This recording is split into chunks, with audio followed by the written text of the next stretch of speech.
It's typical of the contrast between what's happening with governors and what's happening in Washington.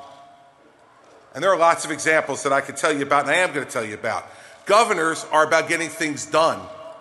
Governors are about making government work and keeping government out of people's lives as much as they can.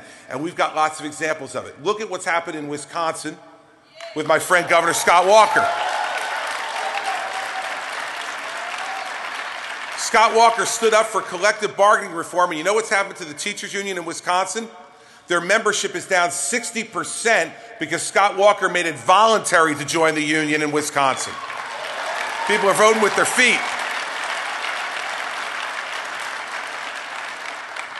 In Ohio, John Kasich stood up against the crazy ideas the Democrats had in Ohio that was causing economic depression in that state. And what you have now in Ohio, because of John Kasich, is lower taxes and more jobs and an unemployment rate that's lower than the national average. That's getting things done in a state like Ohio with John Kasich.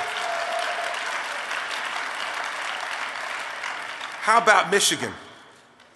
How about Michigan, where Governor Rick Snyder has made Michigan the home of the UAW, a right-to-work state. And in Florida, Rick Scott has taken an unemployment rate that he inherited well over 11% and brought it to under the national average, and because of free market conservative ideas, has created over 450,000 new private sector jobs in 3 years in Florida.